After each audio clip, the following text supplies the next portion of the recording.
Yeah, I wasn't sure if we were going to have children's Bible time or not, but it's good that we are.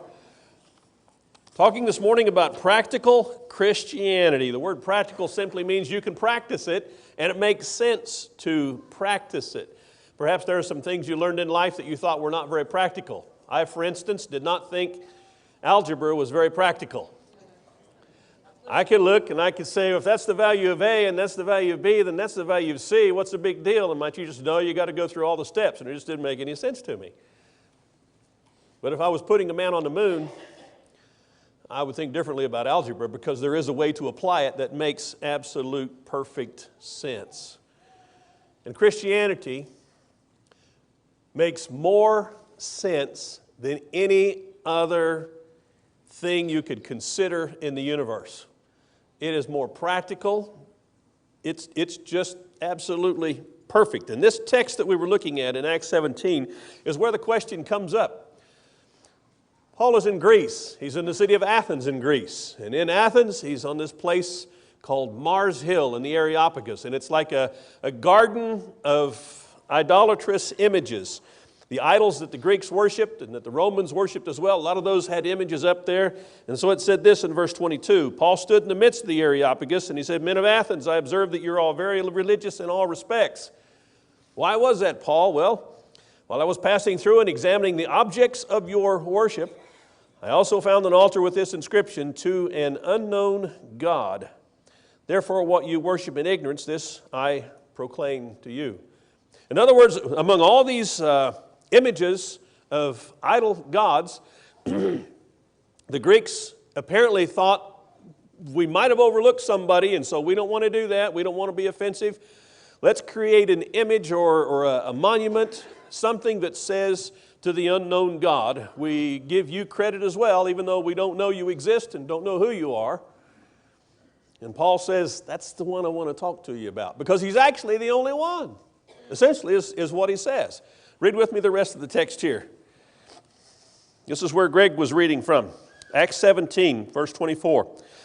The God who made the world and all things in it, since he is Lord of heaven and earth, does not dwell in temples made with hands, nor is he served by human hands, as though he needed anything, since he himself gives to all people life and breath and all things. This was what Bob was talking about during the Lord's Supper. Just the oxygen. The building we live in is made from materials that God has provided. Our own selves, our own life, the life that we cannot define.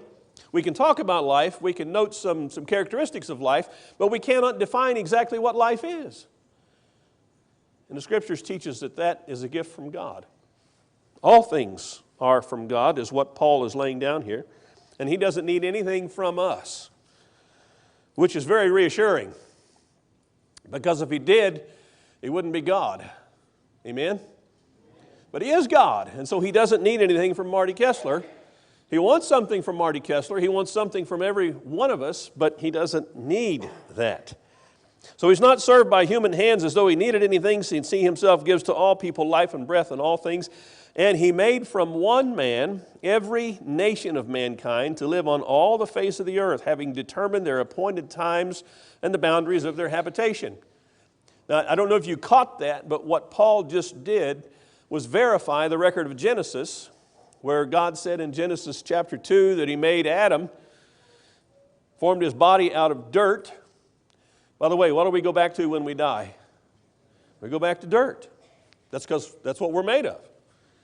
Women too, yeah, I know they were made from a rib and not the dirt, but guess where the rib came from? Came from dirt. We're all going back to dirt. But he made from one man and one woman, that pair, everybody who exists. Paul is confirming that record as Jesus also did. And he says he has determined their appointed times and the boundaries of their habitation. I'm not sure what all of that means, but I know about the boundaries of habitation. All you have to do is stick your head underwater. And I'm not supposed to be here very long. Unless you got one of those plastic tubes that comes out and goes to the air. It's called a snorkel, I think. But you realize, okay, I've got some boundaries. When we sent our astronauts into space, they had to have special suits and special equipment, special vehicles to go into space. When they landed on the moon and got out of those vehicles, it was really cool, but he wasn't where he belonged. There's a habitation that God has given each one of us. And it's interesting that he talks to us about this physical habitation, but there is a spiritual habitation as well. And that is our home in eternity. He says he did this that they would seek God, if perhaps they might grope for him and find him, though he's not far from each one of us. For in him we live and move and exist, as some of your own poets have said, for we also are his children. Being then the children of God, we ought not to think that the divine nature is like gold or silver or stone, an image formed by the art and thought of man. If we look at the statues from ancient Greece and ancient Rome, of those they believe to be gods, we see what is an expression of very capable, skilled artisans. They're beautiful to look at, and they're thousands of years old. What must they have been like in Paul's day when he was there and saw them in their brilliance, if you would allow that term? But he says, we better not think that God is like this. Having overlooked the times of ignorance, he says of God, he's now declaring to all men that all people everywhere should repent, because he has fixed a day in which he will judge the world in righteousness through a man whom he has appointed, having furnished proof to all men by raising him from the dead. Well, who is that guy? Well, of course, that's Jesus. And when you think about it, the phrase that keeps coming back to me through the years is organic. Now, I know we tend to think of organic in terms of food. And if you go to the grocery store and there's a section with organic food, what's the first thing you notice about organic food? It's more expensive. Well, why is it more expensive? They didn't have all those good chemicals put on it like the other stuff does. Well, it costs more to raise food without chemicals, because you got to do different kinds of things to keep the insects and the disease off of it. And you don't get quite as much a return because organic crops are generally smaller. But organic simply means it's of the earth. And the idea is when you eat organic food, you're only getting what is of the earth. And if our bodies are made of the earth, then that's exactly what our bodies need. That is organic. You're getting the best stuff that you could possibly put in your body to nourish it and to keep it healthy and to make it even healthier than what it perhaps is at this point. Now that's the physical idea of being organic. But I think there is a spiritual idea that follows in the same line.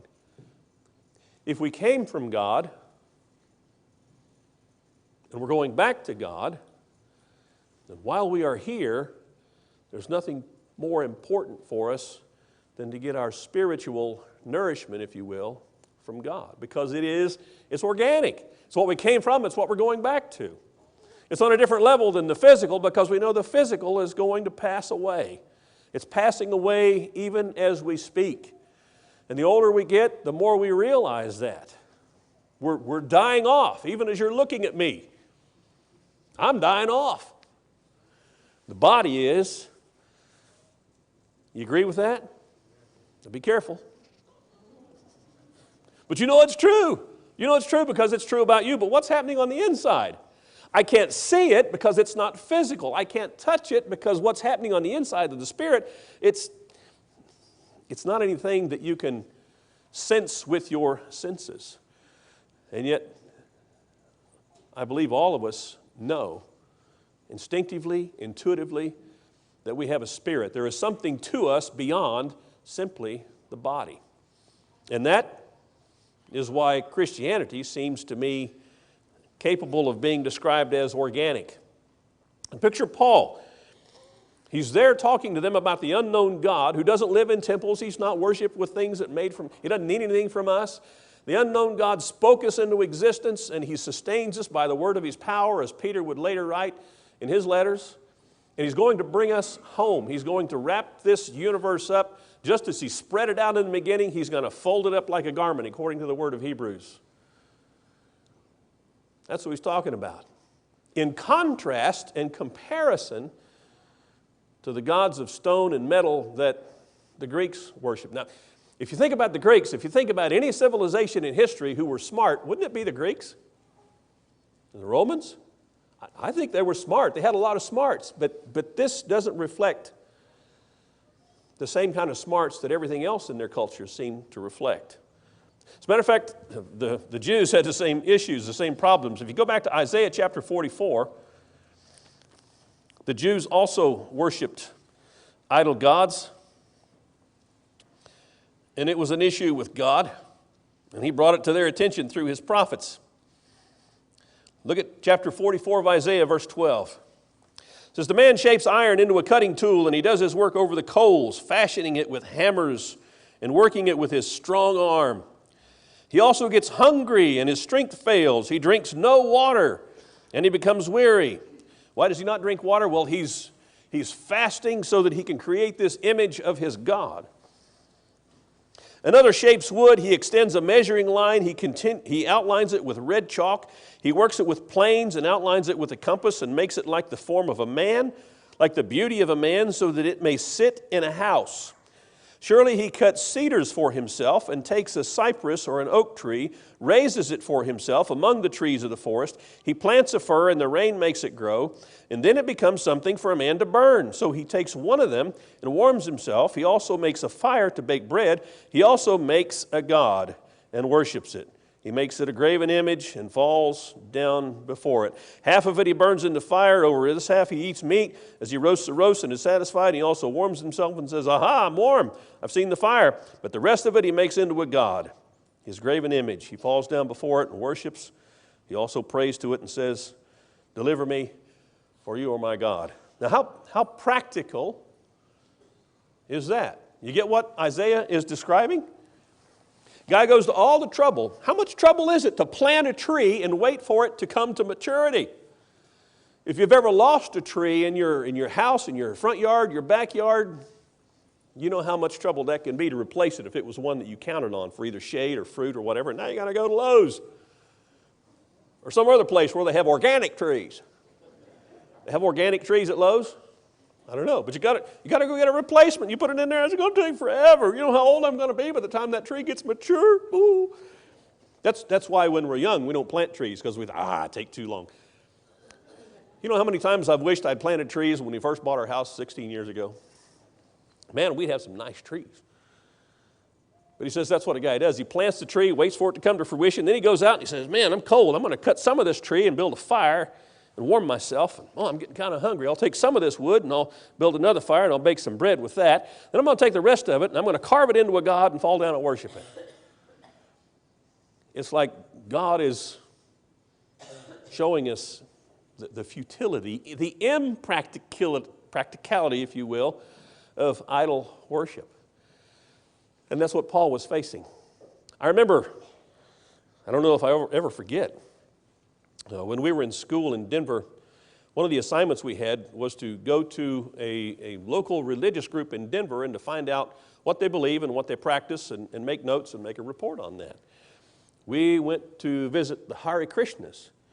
Anybody here remember the Hare Krishnas, folks? I think I see two hands.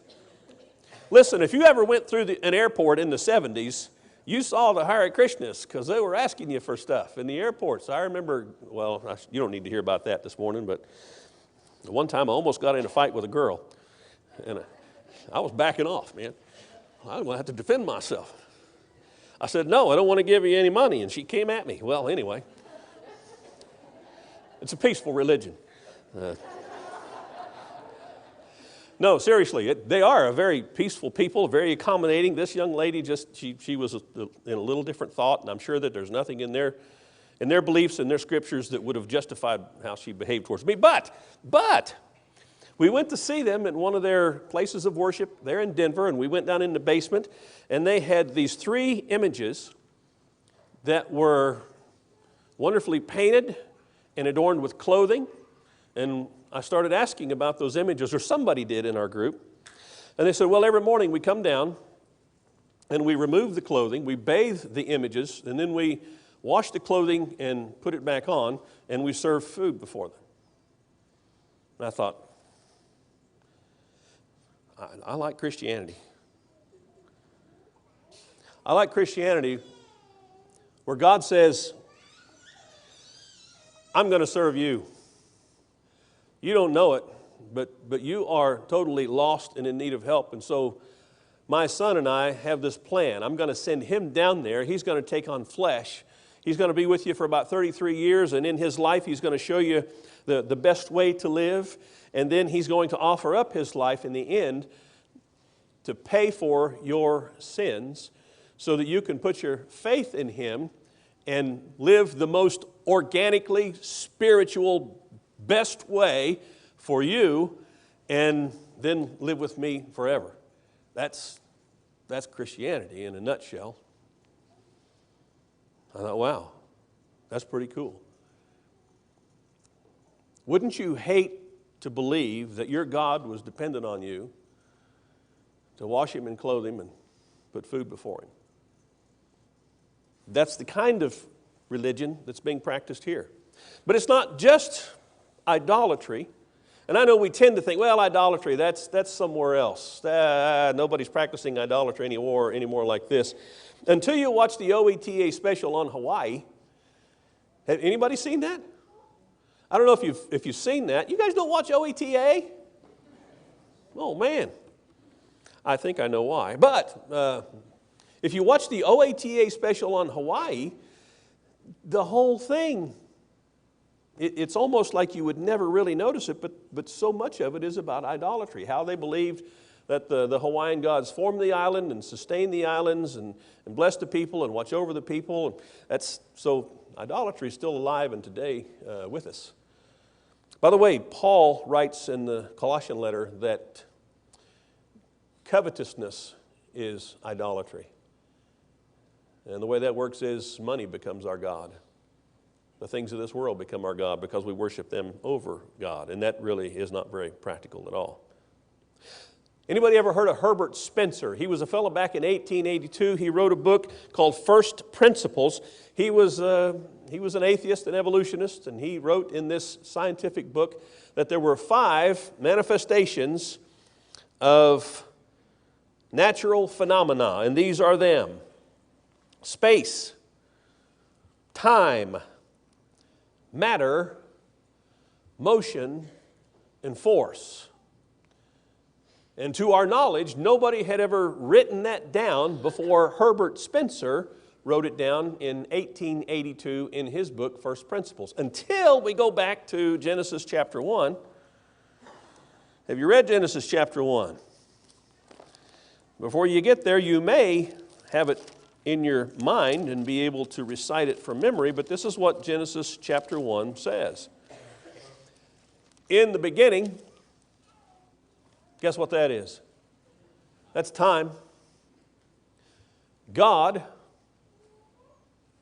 guess what that is? That's force. Created, that's motion. The heavens, that's space.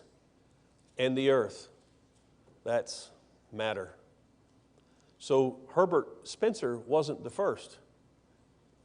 That had been written down for Moses and Israel 1,500 years before the coming of Christ, given to him on Mount Sinai. Now that's not when it became true. It had been true all along. But when you read the very first verse of the Bible, you see its practical approach to the physical universe. All those 5 manifestations of the things that take place in this world are right there in the very first verse of the Bible. It's almost as if God could see, they need to know a little bit something about this universe. And it's interesting to me, it's been interesting for years that there's no explanation on God's part, because we couldn't understand it anyway. There's no explanation of who He is other than the fact that He's the one who brought everything into existence. That's His statement right there. He doesn't explain Himself. Oh, here's where I came from. Here's what I was before I created. Here's what was going on before I created. He just says, in the beginning, God created the heavens and the earth. It's also interesting to me in this very first chapter, it's almost as if God could see that there was going to be this idea of evolution coming down the pike that would eliminate the need for God.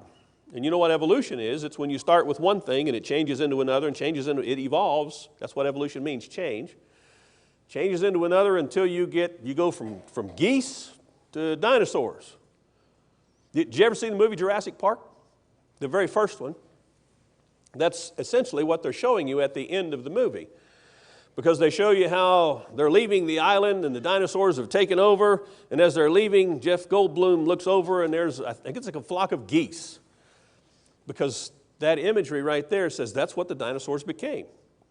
Well, I'm not sure how T-Rex with arms like this became a goose with arms like this, who could soar for hours on end at heights unbelievably different. And just a physical difference between the scale of a reptile, which dinosaurs are said not to be reptiles, but they did have scales.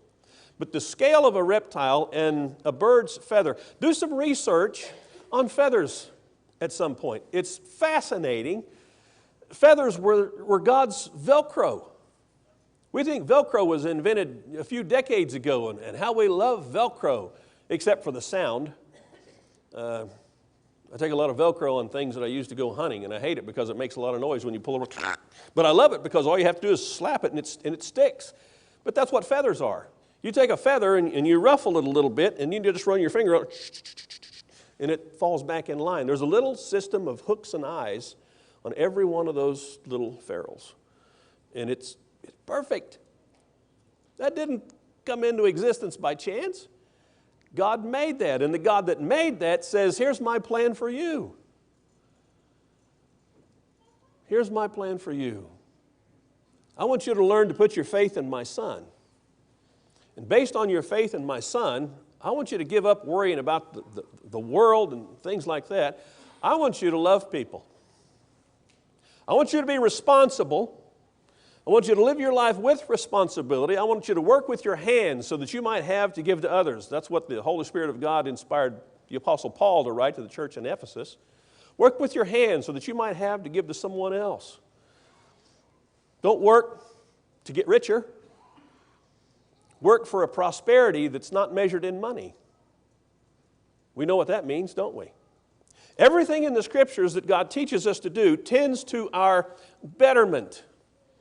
And it does so by keeping our faith in Him. And when I think about idolatry, that's one thing. And just touching on atheism here, if you will, with me for a little bit. Either there is a God or there isn't. There aren't any other possibilities that I know of. If you think there's another one, let me know, because I'd like to know. Either there is a God or there isn't a God. If there is a God, how could anything else matter but knowing that God? I can't see how anything else would be more important than knowing that God, if there is a God. Now, if there is not a God, I don't see how anything matters. Do you? Because if we came into existence by accident, there's no purpose for us. There's no meaning for us. There's no future for us. We came from nothing. We must be going back to nothing if there is no God. It's interesting, however, when you look at the creation account, people often try to come from a scientific perspective, if you will, to mock the creation account that God spoke things into existence. But when you look at the other side, to me it requires even more faith. Because the science that we know, that's real science, the first two laws of thermodynamics are huge in this. Real science shows us that stuff doesn't pop into existence. It shows on the one hand that matter is not eternal. It's not eternal. It had to have a beginning, but it can't begin without something causing it to begin. So there had to be a Big Bang. You've heard about the Big Bang. All the stuff in the universe was compressed into a small little ball, and then that ball exploded. That's what we hear so often. It was 13.4 billion years ago, is what we're told. Yeah, I know. I chuckle too when I hear that. This is what we're told. And we're also told that believing God spoke things into existence, that's crazy. But science, real science shows that there couldn't have been a Big Bang. God says throughout the Scriptures He spread the heavens in the beginning, and He's going to fold them up again. I know I mentioned that earlier, but it's distinctly different from what we're taught in the world and what we're shown in the world. Besides, there had to be more than one Big Bang. It had to be a Big Bang just to bring everything into existence. Then there had to be another one to bring life into existence. Now, real science tells us, real science, the kind that you can do research on, you can get a hypothesis with, and you can test your hypothesis, real science shows us that you cannot get life from non-life. That's what real science shows. And so how did life come into being? Even if the universe did somehow blow up and expand and get everything we've got, by the way, when's the last time an explosion brought this much order? It just doesn't make sense. Most explosions make chaos. But this explosion supposedly brought order. And in that universe, somehow, life just started. We can't even define life, but we know it just happened.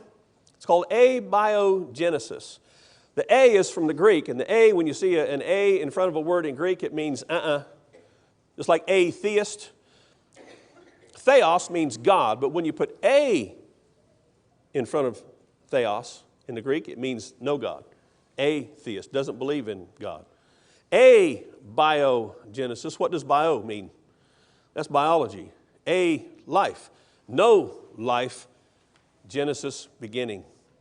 There was no life to begin life. Life just got started on its own. Stephen Hawking, extremely intelligent man, made this statement: because there is a law such as gravity, the universe can and will create itself from nothing. Let me read that again. I should have put this on an overhead. You see, you know how old I am talking about an overhead. Because there is a law such as gravity, the universe can and will create itself from nothing. What's the beginning point of that? Nothing. But the universe is going to create itself from nothing. Well, how can there be a universe if there's nothing? There isn't a universe. You're presupposing one to get the other, and that is not scientific. It sounds really highfalutin, and because it comes from Stephen Hawking, well, you got to believe it because he's so smart. But you know, those guys on the Areopagus were smart too. You look at the things they built. You ever looked at Roman aqueducts? The miles that they would bring water in an aqueduct that was perfectly angled to bring it at just the right pace so it wouldn't rush too fast, wouldn't rush too fast. It wouldn't flow too quickly or too slowly. I remember when I was in the service, Uncle Sam sent me on an all-expense paid trip, as we say, to the island of Sardinia. And on the island of Sardinia, there are these neat Roman ruins. You don't hear much about them. But you walk around in there, and every house, every Roman house that the Romans had built had a little aqueduct that came to it. And there was a central house where the water that came to those houses was heated. And so that heated water flowed from the main building to each house, and every one of those Roman houses had heating inside of it because of the design they had. How did they figure that out 2,000 plus years ago? Those guys were smart. But who did they worship? Not very practical sometimes, is it? I know. That's what I say when I read this stuff. Uh-oh, that's not right. That's the exact conclusion that I want everybody to reach. Uh-oh. But the neat thing, one of the neat things, perhaps the neatest thing about Christianity and its practicality is that it's not a religion as such. It is, if you want to define it in certain terms, but what Christianity actually is a person. Christianity is Jesus. I know when you look at other religions, and even Christian religions, you see a lot of stuff that's not in the Bible. You see all these robes and marks and images, but none of that's in the Bible. Christianity, when you boil it down to what's in the New Testament, what God teaches us through His Son is that I want you to live this way. And it's not a way of being deprived. It's a way that's going to give you the most benefit you could possibly imagine. It's just like when we're 2 years old and all we want is candy and sugar. You remember that? And then you see pictures of little kids with their little first teeth all rotted out because they've got candy and sugar. And they're running around like spinning tops because what that stuff does to their metabolism, it's not good for them. It's what they want, but it's not good for them. And God says, I know there are things that you want, but I'm telling you, these things are not good for you. Here's the best way to do it. And then you do it the best way, and you find out, oh, that works. How many of us know that our health would improve if we changed our diets? You're scared to admit it, aren't you? Because I know where he's going. He's going to say, well, then why don't you change it? No, this isn't about your physical body today. This is about the practicality of spiritual things. But if we know as adults that if we changed our diet, we would be healthier, what's the obvious question? Why don't we do that? And the answer is, we like sugar. We like carbs. We like baked potatoes. Now that's a natural, if it's organic, hey, baked potato. 3 or 4 of those babies with butter and garlic and bacon and cheese. Chives, all that's organic stuff, remember? It's good stuff. No, we know, we understand. But the part of us that's flesh wars against the part of us that is spirit. And it does so all the time. You're just like me, I'm just like you. We have this struggle on a daily basis. And to me, the only practical answer is a Jesus who will say, come unto me, all you who are weary and heavy laden, and I'll give you rest. He doesn't call us to change our lives in the sense that now you've got to be perfect. You can't come to me unless you're perfect. He says, no. You come to me the way you are, and I will cleanse you. I will clean you up. I will help you through life. And you're going to struggle with this throughout your life, but I'm going to be there for you. And at the end, it's my blood that's going to forgive your sin. Because you're not going to get to a point in this life where you're good enough to make it into eternity with my Father and myself. But I will wash that sin away. What could be more practical on a spiritual level than that? I just don't know. Well, there's more, but I need to quit. So I'm going to quit. But if you've got any questions about anything I've said, I'd be glad to talk to you, glad to entertain any questions and find somebody smarter than me, perhaps, who could answer them better than even myself could. But I want you to understand how practical Christianity is, even though sometimes the world says no. And it's so simple. Put your faith in Jesus Christ, and as He taught us, as Jesus taught us, let somebody lower you in water, and in going into that water, Romans chapter 6 says, we make contact with the death of Christ.